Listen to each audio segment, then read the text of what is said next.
ভগবান কতগুলো গরু চড়াতেন? 9 লক্ষ ধেনু। 9 লক্ষ গরুর দুধ যদি বৃন্দাবনে ঢেলে দেওয়া হয় না, বৃন্দাবনের দুধের বন্যা হয়ে যাবে। তারপরেও ভগবান চুরি করতে যেতেন ব্রজগোপীদের দরজা। ক্ষীরসর ননি মাখন চুরি করছে, 9 লক্ষ ধেনুর দুধ সেবা করেও যার পেট ভরেনি সে আবার চুরি করতে যায়। বলে ভগবান 9 লক্ষ ধেনু চড়াতেন ঠিকই, কিন্তু ভগবান 9 লক্ষ ধেনুর দুধ সেবা করতেন না, বেছে বেছে 4টে গাভীর দুধ খেতেন, ধবলি, শাওলি, পিয়ালি, আউলি।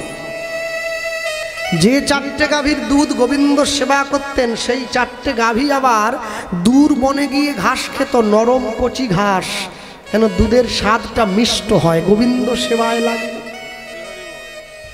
মা যশোদার কাছে গিয়ে প্রত্যেক দিন ব্রজের মানুষের নালিশ করত। যারা বসে আছেন আজকে এই জায়গায়, অনেকে দীক্ষা শিক্ষার ঘরে গিয়েছেন, অনেকে যান নাই, যাবেন বলে ঠিক করছেন। অনেকে কীর্তন শুনতে যান, আমরাও যাই, কীর্তন করতে যাই। অনেকে আবার একটু রামায়ণ মহাভারতের কথা শুনতে বেশি পছন্দ করে। কেন জানেন? সবসময় মনে রাখবেন, যারা আমরা হরিনাম করে বেড়াই, যারা কীর্তন গেয়ে বেড়াই, ভক্তমণ্ডলী মায়েরা, ঝাঁটা জুতোর কথা কোনোদিন তত্ত্ব কথা হয় না। রাবণের কেন 10টা মুন্ডু, নারকলের কেন 20টা ফুটো, এ তত্ত্ব নয়। এ তত্ত্বের নামে গর্ত ফেরি।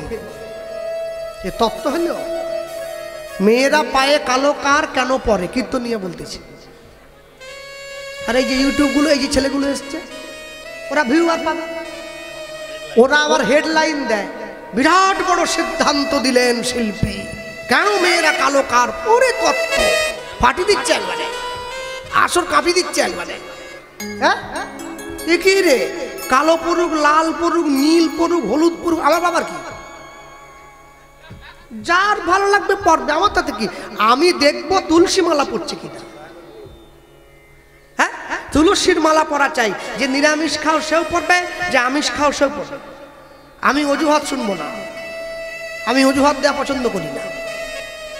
লোক অনেকে বলে, দাদা আমি যে এখনো মাছ খাচ্ছি, খান না, যা মন চায় তাই খান, ক্যাকড়া, গেড়ি, সুতি, শামুক, ঝিনুক, সাপ, কিরকিটি, টিকটিকি, যা মন, মানুষ তো সবই খাচ্ছে। আরশোলার চাটনি চীনের লোকেরা খায়, সবই খায়, খাও খাও।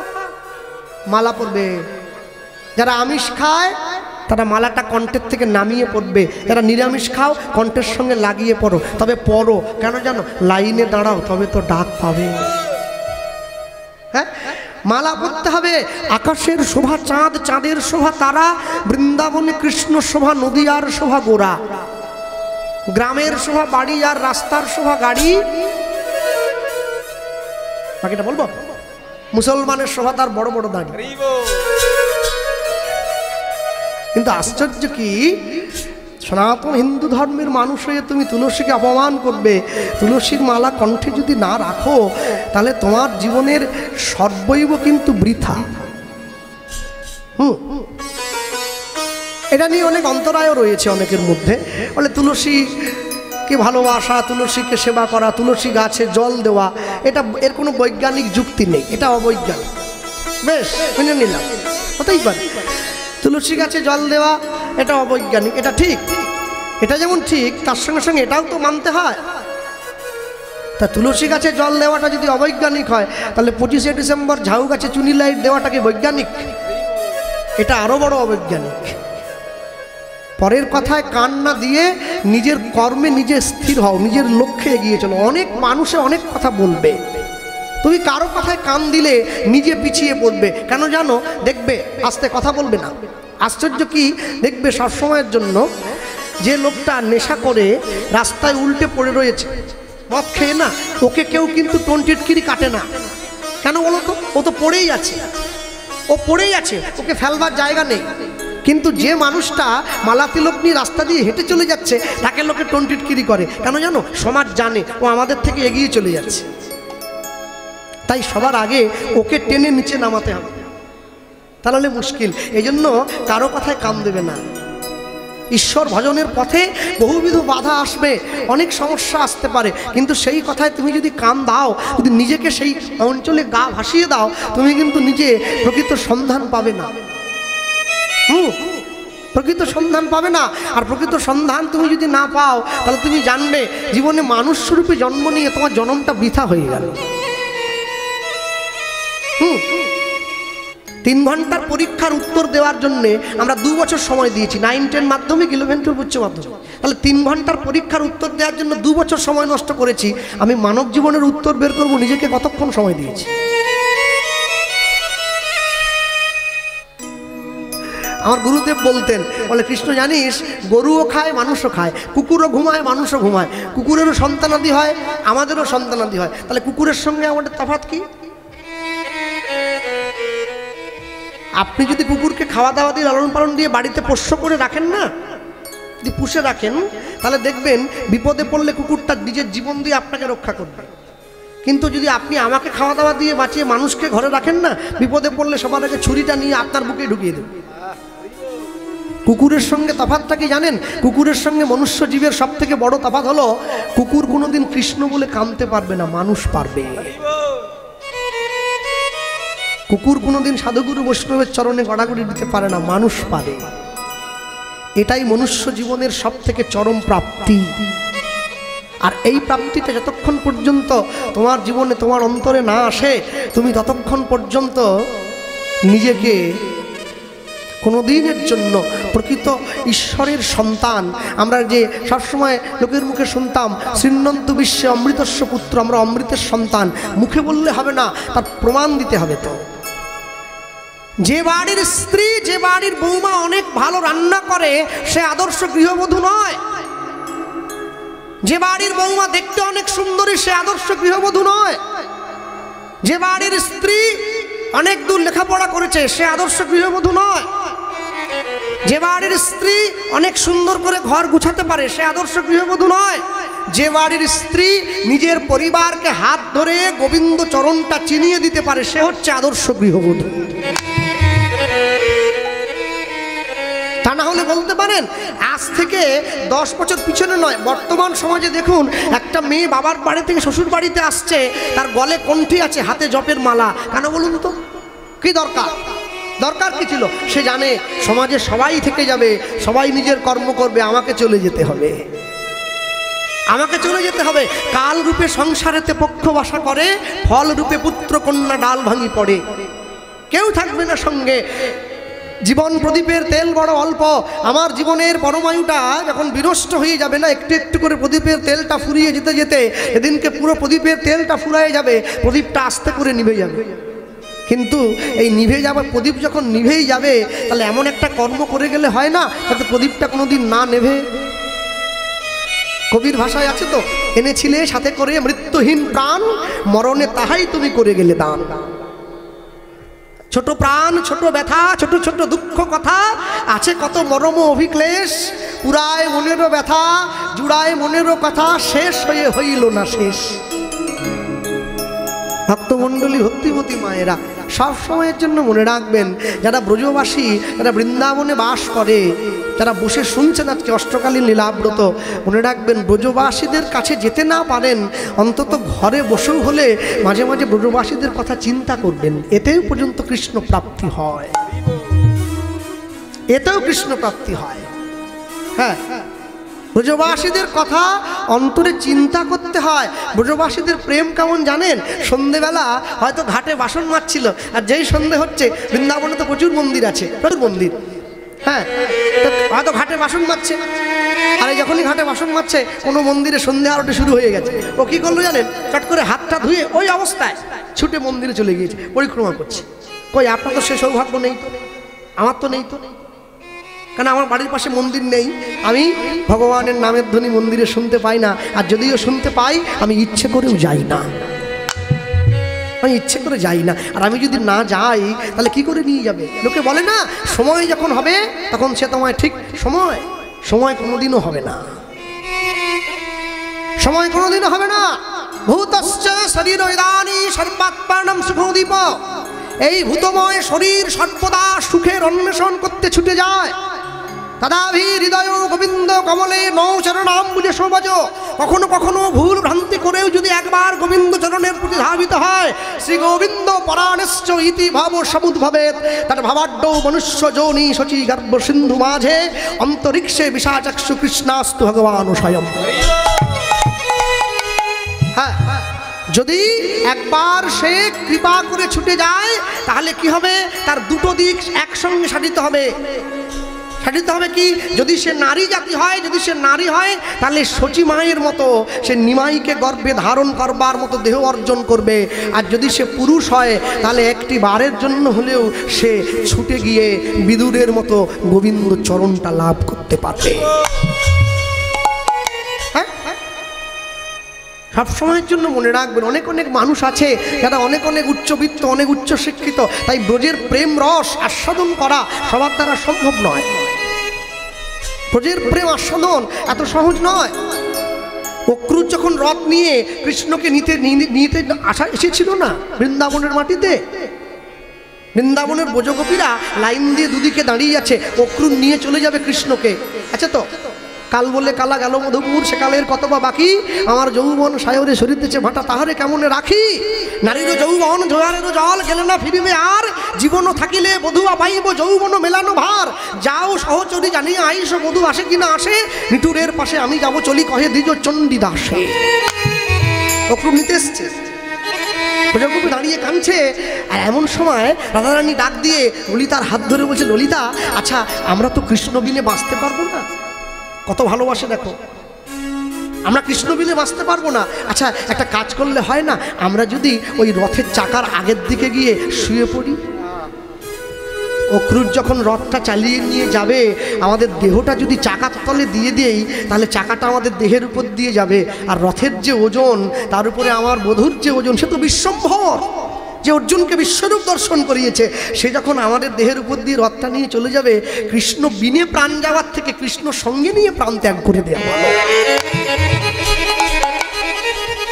হ্যাঁ, কৃষ্ণ সঙ্গে নিয়ে ত্যাগ করে দেওয়া ভালো। এ কথার প্রচার নেই, এ কথার প্রচার নেই। যে কথায় মানুষের ভক্তির উদ্রেক হয় সে কথার প্রচার নেই, যত বাজে কথা হরিনামের আসরে প্রচার।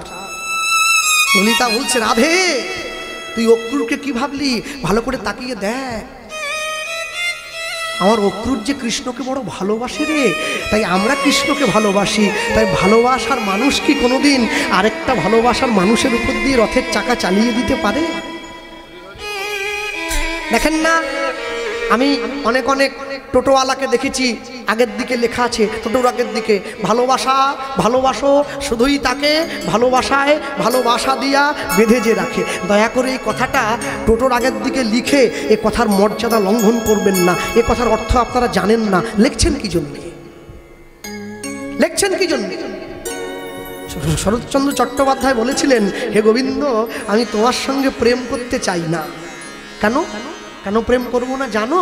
একটা কারণের জন্য, প্রেম করলে দুঃখ আছে গোবিন্দ, আমি তো দুঃখ সইতে পারবো না। আমি তোমায় ভালোবাসবো, ভালোবাসায় দুঃখ নাই, শুধু আনন্দ আছে। একবার ভালোবাসতে পারলে আমি কোনোদিনের জন্য আর দুঃখের ভাগীদারি হব না।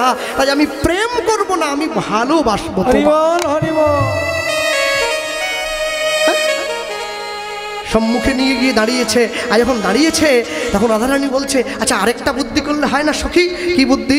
আরেকটা বুদ্ধি কর। কি বুদ্ধি? অন্য কিছু বুদ্ধি নয়, কি জানিস? আচ্ছা আস্তে কথা বলবেন না, কথা নয়, একদম কথা নয়, কথা বলবেন না, বসার জায়গা অনেক আছে, আস্তে আস্তে করে বসুন, কথা নয়। আরেকটা উপায় আছে। আরেকটা উপায় কি? রাধারানী বলছে, সখী আমরা যদি বৃন্দাবনের যত ব্রজগোপী আছে আমরা যদি গোবিন্দ বিরহে কেঁদে কেঁদে বৃন্দাবনের পথটা কাদা করে দেই, তাহলে তো অক্রুর রথ নিয়ে যেতে পারবে না, রথের চাকাটা বসে যাবে। তাহলে কেমন হয়? কাদাতে যদি চাকা জড়িয়ে যায় তাহলে অক্রুরকে সময় নিতে হবে, রাস্তা শুকোলে তারপরে কৃষ্ণ যাবে। আর যেদিনকে পথটা শুকোতে আসবে আগের দিন কেঁদে আবার ভিজিয়ে দেবো, আর কোনোদিন কৃষ্ণকে নিয়ে যেতে হবে না। এত করে বলার পর কৃষ্ণ যখন চলে গিয়েছে বৃন্দাবন থেকে, সবাই কৃষ্ণ বিরহে দুঃখী, রাধারানীর প্রাণ যায়, রাধারানীর প্রাণ যায়। আর ঠিক এমন সময় ভগবান কৃষ্ণ গালে হাত দিয়ে বসে কাঁদছে। উদ্ধব গিয়ে ছুটে কৃষ্ণের হাতটা ধরে বলছে, সখা কাঁদছো কেন, কি হয়েছে? উদ্ধবের সামনে দাঁড়িয়ে ভগবান বলছে, জানো উদ্ধব, বৃন্দাবনের জন্য মনটা বড় ব্যাকুল। আমার মা যশোদা কেমন আছে, আমার পিতা নন্দ কেমন আছে, আমার ব্রজবাসী, আমার ব্রজের গাভীগুলি কেমন আছে, ব্রজের বৃক্ষগুলো, ব্রজের গাছগুলো আর মাথা তুলে দাঁড়ায় না, মাথা নিচু করে আছে। কৃষ্ণবিহীন বৃন্দাবনে কাকে দেখব? উদ্ধব বলছে, বৃন্দাবনের গাছগুলো পর্যন্ত তোমার দুঃখে, তোমার বিরহে মাথা নিচু করে আছে। হ্যাঁ উদ্ধব, না এটা মানতে পারলাম না সখা, তুমি যাই বলো, কোনো মানুষের অন্তরে এত প্রেম থাকতে পারে না। কৃষ্ণ বলছে, তুমি একবার গিয়ে দেখো না, তুমি গেলে বুঝবে। উদ্ধবকে দেখতে একেবারে কৃষ্ণের মতো, একই রকম দেখতে। উদ্ধব বলছে, আমি যাব, তোমার সাজে যাব, দেখি বৃন্দাবনের মানুষ তোমায় কত ভালোবাসে। কৃষ্ণ যেমন সাজতো উদ্ধব সেই রূপ সেজে নিয়েছে। সোনার চূড়ো পড়েছে, মাথায় ময়ূর পাখা দিয়েছে, হাতে বাঁশি নিয়েছে, পিতু ধরা পড়েছে, চরণে নূপুর পড়েছে। আর পরে উদ্ধব মহারাজ সোনার রথে করে বৃন্দাবনে আসছে।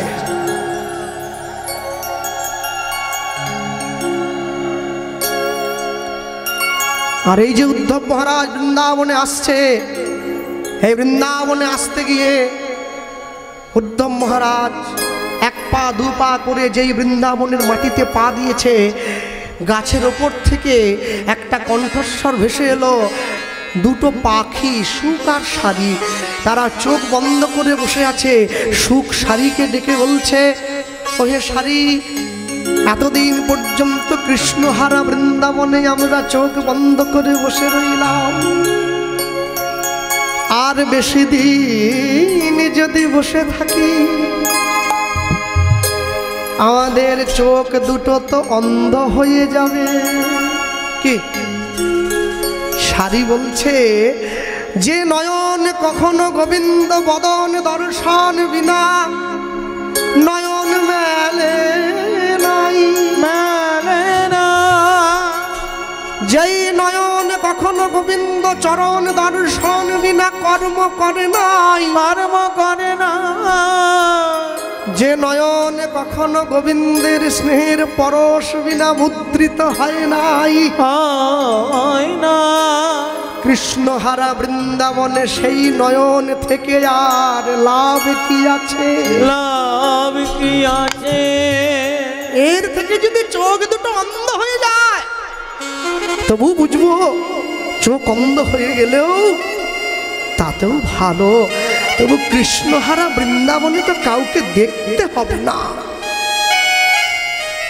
উদ্ধব মহারাজ দাঁড়িয়ে রয়েছে গাছের তলায়, মনে মনে ভাবছে, দুটো পাখি যদি এত ভালোবাসে আমার গোবিন্দকে, তাহলে যারা বৃন্দাবনের মানুষ তারা না জানি কত ভালোবাসে। আস্তে আস্তে করে রথ থেকে নেমে যখন হেঁটে যাচ্ছে বনের মধ্যে দিয়ে, ঝুমঝুম করে নূপুর বাজছে। আর যেই নূপুরের ধ্বনি হয়েছে, শাড়ি চিৎকার করে বলে উঠলো, কৃষ্ণ এসেছে বৃন্দাবনে, কৃষ্ণ এসো। ওই দেখ, কৃষ্ণের নূপুরের ধ্বনি হয়, চল চল চোখ মেলে গোবিন্দের চরণ আগে দর্শন করি, চরণ আগে দর্শন করি। যেই শাড়ি এই কথা বলেছে, সুখ বলছে, খবরদার চোখ মেলে তাকাস না। কেন? উদ্ধব দাঁড়িয়ে পড়েছে গাছের তলা, চোখ মেলিস না শাড়ি। কেন? যেই চরণ, যেই নূপুরের ধ্বনি শুনি, সেই নূপুর আমার গোবিন্দের নূপুর হয়, গোবিন্দের নূপুর হয়। ঠিক, ঠিক, গোবিন্দের নূপুরই তো। কিন্তু যেই চরণে নূপুর বাঁধা আছে, বাঁধা আছে, সেই চরণ আমার গোবিন্দের নয়, সেই চরণ আমার গোবিন্দের নয়। উদ্ধব মহারাজ নয়ন জলে বুকটা ভেসে যাচ্ছে, ভগবানকে বলছে সখা তোমার নুপুরটা চিনে নিয়েছে বৃন্দাবনের পক্ষীগুলো, কিন্তু এটা যে চরণটা তোমার নয় এটাও তারা চিনে নিল, তাও চোখ বুজিয়ে। আস্তে আস্তে করে দুটো পাখির কাছে গিয়ে দুটো পাখির সামনে হাত জোড়ো করে বসে উদ্ধব মহারাজ জিজ্ঞাসা করছে তোমরা তো পক্ষীকুল, আচ্ছা কি করে চিনলে যে এই চরণটা গোবিন্দের নয়? সুখসারি বলছে জানো তো উদ্ধব, তুমি কি ভাবলে গোবিন্দের মতো দেখতে হলেই তুমি আমাদের গোবিন্দ হবে? হ্যাঁ, গোবিন্দের নুপুর পরলেই তুমি গোবিন্দ হবে? যদি এই চরণ গোবিন্দের হতো, কি যদি সেই চরণে নুপুর বাঁধা থাকতো, তোমার মতো করে নুপুর চরণে বাজতো না গো। নুপুর নুপুর রাধা রাধা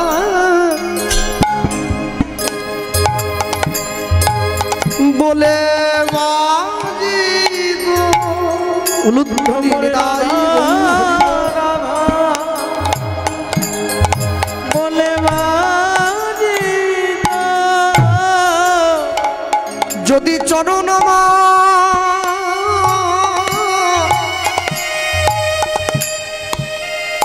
চরণ আমার গোবিন্দের তো নুপুর রাধা রাধা বলে বাজিতো, যদি চরণ আমার।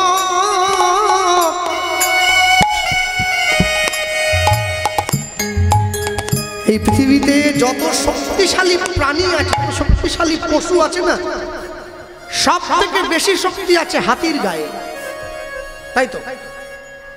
10,000 হাতির গায়ে যে শক্তি আছে, এক ইন্দ্রের ঐরাবতের গায়ে সেই শক্তি আছে। 10,000 ঐরাবতের দেহে যে শক্তি আছে, এক দেবাদিদেব মহাদেবের ত্রিশূলে সেই শক্তি আছে।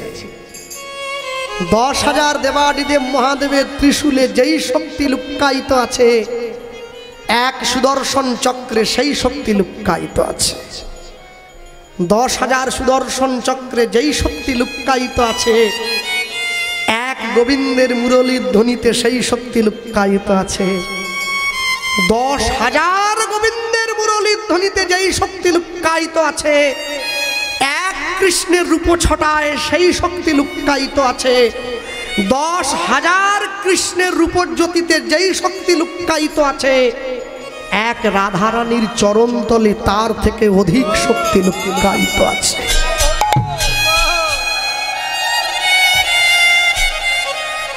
এক রাধারানীর চরণতল ওটা বিশ্বভুবন তোমার সম্মুখে এনে দিতে পারে। কেন জানো? কৃষ্ণ ভক্তির পরাকাষ্ঠা তাকিয়ে দেখো, গোবিন্দ যে দাঁড়িয়ে আছে রাধারানীকে বামে নিয়ে, গোবিন্দ কিন্তু সোজাভাবে নেই, বেঁকে দাঁড়িয়ে আছে। কেন বাঁকা? কেন? রাধারানীর প্রেমের তীব্রতা এত, ওই প্রেমের সামনে ভগবানও সোজা হয়ে দাঁড়াতে পারছে না। আমরা সামান্য মানুষ, কি করে তার প্রেমের মহিমা বুঝবো? তারপরেও যখন গোবিন্দ সেই চরণটা বুকে নিয়ে আলতা পরিয়ে দেয়, নয়নের জল দিয়ে তুলিটা ভিজিয়ে, রাধারানী কেঁদে কেঁদে বলে বধূ আমি আলা ভোলা গোয়ালিনী, কৃষ্ণ সেবার কিবা জানি। সব সময়ের জন্য মনে রাখবেন, ভগবানের জন্য যখনই হোক, যে কোনো সময় হোক, যদি কাঁদতে নাও পারেন না, এক জায়গায় আপনি স্কুলে গেছে বাড়ির ছেলে মেয়েরা, তোমরা কলেজে যাও, আপনারা অফিসে যান, মাঠে যান, কাজে যান, যখন ফ্রি টাইম পাবেন, একটু ফাঁকা সময় পাবেন না, এক জায়গায় বসে 10 মিনিট একটা নাম উচ্চারণ করুন, রাধা রাধা রাধা রাধা রাধা, দেখবেন নয়নে জল এসে গিয়েছে। এত প্রেমভাণ্ড এত অনুরাগ কোনো ভাগ্যে কোনো জীবের শ্রদ্ধা যদি হয় তবে তো সেই জীব সাধু সঙ্গ করয়। সাধু সঙ্গ হইতে হয় শ্রবণ কীর্তন, শ্রবণ হইতে হয় সর্ব অনর্থ বিবর্তন, অনর্থ লয় হইলে ভক্তি নিষ্ঠা হয়, ভক্তি হইতে শ্রবণার্ধে রুচি উপজয়, সেই রুচি হইতে হয় আসক্তি প্রচুর, আসক্তি হইলে চিত্তে জন্মে রতির অঙ্কুর, সেই রতি গাঢ় হইলে ধরে প্রেম নাম, সেই প্রেম প্রয়োজনে সর্বানন্দ। নিতাই গৌর প্রেমানন্দে হরি বল হরি বল। যেই প্রেমের জন্য গোটা বিশ্ব ব্যাকুল, যেই প্রেমের জন্য টানে মানুষ সর্বস্ব ত্যাগ করে দিয়ে সাধু হয়ে গিয়ে তার চরণে লুটিয়ে পড়ে। দয়া করে ভগবানের প্রেম মাধুর্যকে রাসলীলার ছলে শিবকে শ্বেত গোপী সাজিয়ে রাসমঞ্চে ঢুকিয়ে ভগবানের মাধুর্যকে কলুষিত করবেন না। আমি অনুরোধ করছি সকলের কাছে হাত জোড়ো করে। রাসলীলায় শ্বেত গোপী টুপি কিচ্ছু নেই, কোথাও নেই। শ্রীমদ্ ভাগবত একথা স্বীকার করেন না। শিব কেন? রাসলীলার প্রথম পদেই তো শুনেছেন শারদ চন্দ্র পবন মন্দ, মন্দ মানে খারাপ। বাতাসের দিক পরিবর্তন হয়ে গিয়েছে। পঞ্চভূতে গড়া এই দেহ, ক্ষিতি অপ তেজ মরুদ বোম, পঞ্চভূতের মধ্যে একটি হচ্ছে বাতাস। যে বাতাসের বায়ুর প্রবেশ অধিকার নেই রাসমঞ্চে রাসস্থলিতে, সেই রাসস্থলিতে মহাদেব প্রবেশ করে কি করে? হ্যাঁ, এগুলো পুরাণের লেখা কথা। এগুলো বৈষ্ণবীয় আসরে ভগবানের নামে ভগবানকে কলঙ্ক দেওয়া ছাড়া কিছু নয়। প্রত্যেকে আনন্দ করেছে, শিব ব্রহ্মা সব দেবদেবী, তবে রাসমঞ্চে গিয়ে নয়, যে যার নিজের আলোয় দাঁড়িয়ে আনন্দ করেছেন। হ্যাঁ, বৈষ্ণব মহাজন পদেই তো লিখেছেন, যে যার নিজের আলোয় দাঁড়িয়ে আনন্দ করেছেন। তাই দয়া করে ভগবানের মাধুর্যকে কলুষিত করবেন না। ভালো না লাগে গাইবো না, ভালো না লাগে বলবো না, কিন্তু কলুষিত করবো কেন? গোবিন্দ চলে যায়, আর যেই গোবিন্দ চলে যায় তাকে দেখো, ওগো শ্বেতকান্তি অনুপম, ওগো আগে ধায় বলো না অনুধ্বনি, আগে ধায় বলো না। আর শিশু চলে ডাইনে বামে, আর শিশু চলে ডাইনে বামে, বলে আর শিশু চলে ডাইনে বামে, আর শিশু চলে ডাইনে বামে। শ্বেতকান্তি অনুপম বলরাম হচ্ছে বিষয়, আশ্রয় করিয়া ভজে তারে কৃষ্ণ নাহি তেজে। বলরামকে গুরুদেব, গুরুতত্ত্ব, তাই গুরুদেবকে সম্মুখে রাখতে হবে, তবে কৃষ্ণ পাওয়া যাবে, না হলে পাওয়া যাবে না। শ্বেতকান্তি অনুপম আগে ধায় বলরাম, আর শিশু চলে বাইনে বামে। এবার ওইখানে দেখো শ্রীদাম সুদাম আছে, ওগো কত শোভা করিয়াছে, ওগো শ্রীরাম সুদাম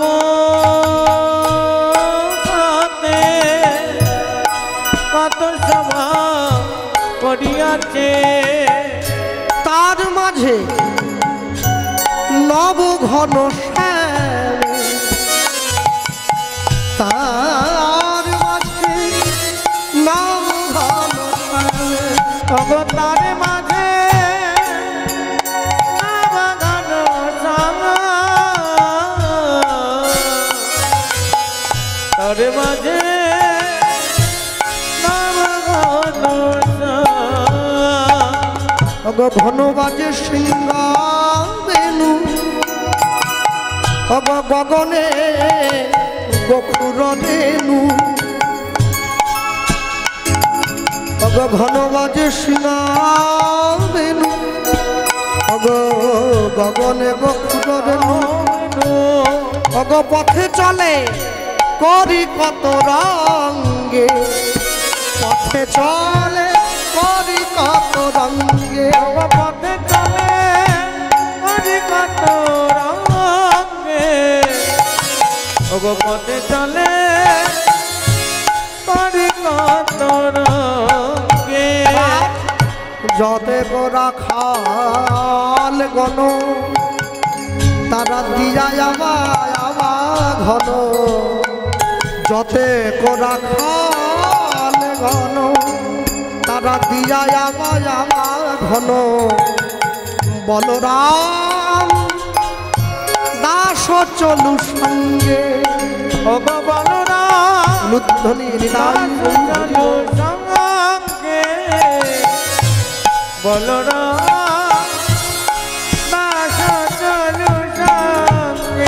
আমায় সঙ্গ ছাড়া করো না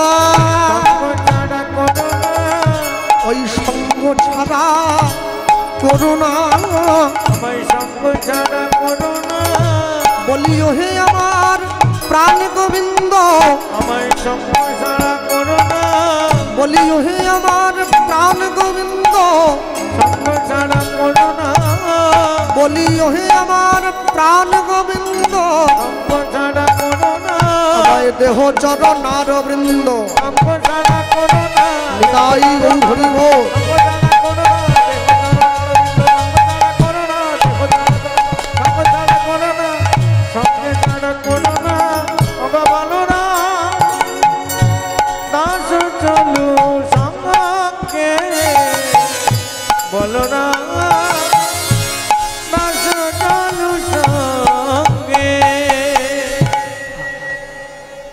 আর যেই সবাই মিলে চলে যায় ভগবান আস্তে আস্তে একটু পিছন দিকে পিছিয়ে গেছে। হ্যাঁ, ওই সবাই যাবট গ্রামের কাছে সবে নিজ ধেনু আছে বিদায় হইল জনে জনে জনে জনে শেখর সত্তর করি কহে শুনো সুন্দরী মিলহ নাগর এইখানে এইখানে। রাধারানী দাঁড়িয়ে আছে হাতে প্রদীপ নিয়ে, গোবিন্দ চলে যাচ্ছে এই পথ দিয়ে। আর যেই চলে যায় রাধারানী ডাক দিয়েছে প্রাণ বধূ আমার, প্রাণ বধূ আমার। আর যেই ডাক দিল অমনি ডাক দেওয়ার সঙ্গে সঙ্গে ভগবান দাঁড়িয়ে পড়ছে। রাধে, হ্যাঁ আমি তোমার জন্য দাঁড়িয়ে আছি। বা সবাই যদি আমার থেকে দূরে চলে যায় তা তুমি আমার জন্য দাঁড়িয়ে কি করছো? না না না, সবাই যদি তোমার সঙ্গে থাকে তাহলে আমি তোমার সঙ্গে কি করে মনের কথা বলবো? সবাই যদি তোমার থেকে দূরে চলে যায় তবেই তো মনের কথা বলতে পারবো, নাহলে বলবো কি করে? আর যেই এই কথা চিন্তা করেছে এই কথা চিন্তা করেই দাঁড়িয়ে রয়েছে সম্মুখে। আর যখন সামনে দাঁড়িয়ে রইল রাধারানী আস্তে আস্তে করে প্রদীপটা নিয়ে এসে গোবিন্দের বদন পানে তুলে ধরেছে। আর যখনই গোবিন্দের বদন পানে ওই প্রদীপটা তুলে ধরেছে গোবিন্দের মুখটা শুকিয়ে গেছে। আর যখনই গোবিন্দের মুখটা শুকিয়ে গেছে রাধারানী লক্ষ্য করছে, বধূ এ কি আজ তোমার এই বেশ কেন? তুমি কোনোদিন তো এইভাবে এই বেশ নিয়ে তুমি তো এসে দাঁড়াও না, তাহলে আজকে এই বেশ নিয়ে দাঁড়িয়ে আছো কেন? হ্যাঁ, আর যেই বলেছে এই বেশ কেন, এই বেশ নিয়ে দাঁড়িয়ে আছি কেন, তোমরা কথা বলো কেন বলো তো? সামনে বসে কথা বলবে না, অনেক জায়গা আছে, চারিয়ে ছিটিয়ে বসো না, কথা বলছো না। নিজেও শুনবে না, যে পাশে শুনছে তারও বিরক্ত হচ্ছে। আর যখন সম্মুখে এসে দাঁড়িয়েছে প্রাণ বধূ আমার, প্রাণ বধূ আমার। জীবনে দু ধরনের লোক সব থেকে বড় দুঃখী। কেন দু ধরন জানো? একটা হচ্ছে যে সবাইকে খুশি করতে চায়, এ দুঃখ পায়, এ সুখী নয়। আরেকটা লোক কে বলো তো? আরেকটা লোক হলো যে সবাইকে ভালো রাখতে চায়। তুমি সবাইকে সুখী করতে পারবে না, সবাইকে ভালো রাখতে পারবে না। সবাই যদি তোমার কাছে খুশি হয়ে যায়, সবাই যদি তোমার কাছে ভালো হয়ে যায়, বাকিরা কি করছে? সমাজে সংসারের নিয়মটাই তাই, কারো কাছে সুখ, কারো কাছে দুঃখ, কারো কাছে আনন্দ, কারো কাছে বেদনা। তোমাকে সুখ দুঃখ মিলিয়ে সংসারে চলতে হবে। কিন্তু সবসময়ের জন্য মনে রাখবেন, রাধারানী যে গোবিন্দকে ভালোবাসে, রাধারানীর জীবনে দুঃখ নেই, শুধু আনন্দ। তাহলে গোবিন্দের জন্য যে এত কাঁদে, তাহলে এত কাঁদে, এটাও তার জীবনে দুঃখ নয়, এটাও তার জীবনে আনন্দ। কলঙ্কি বলিয়া ডাকে সব লোকে, তাহাতে নাহি কো দুঃখ, তোমারও লাগিয়া কলঙ্কের হার মোর গলায় পরিতে সুখ। লোকে আমায় কলঙ্কি বলে ডাকে, কিন্তু কলঙ্কিনী বলে যে ডাকে এর জন্য আমার দুঃখ নেই। আমার দুঃখটা কিসে জানো? আমার সুখ হয় যখনই লোকে বলে যে কৃষ্ণ কলঙ্কিনী চলে যাচ্ছে। কলঙ্কিনী বলার আগে যে কৃষ্ণ নামটা ব্যবহার করছে ওটা শোনা মাত্র আমার অন্তরটা আনন্দে ভরে যায়। আর ওই তুলে ধরেছে, আর যখনই তুলে ধরলো সেই প্রদীপটা তুলে ধরা মাত্র গোবিন্দ এসে সম্মুখে দাঁড়িয়েছে। হ্যাঁ, আর যখনই গোবিন্দ সম্মুখে দাঁড়িয়েছে, ওই দাঁড়িয়ে থাকার পরে ওই না ভেসে আইসো তুমি, দাঁড়ায়ে রয়েছি আমি,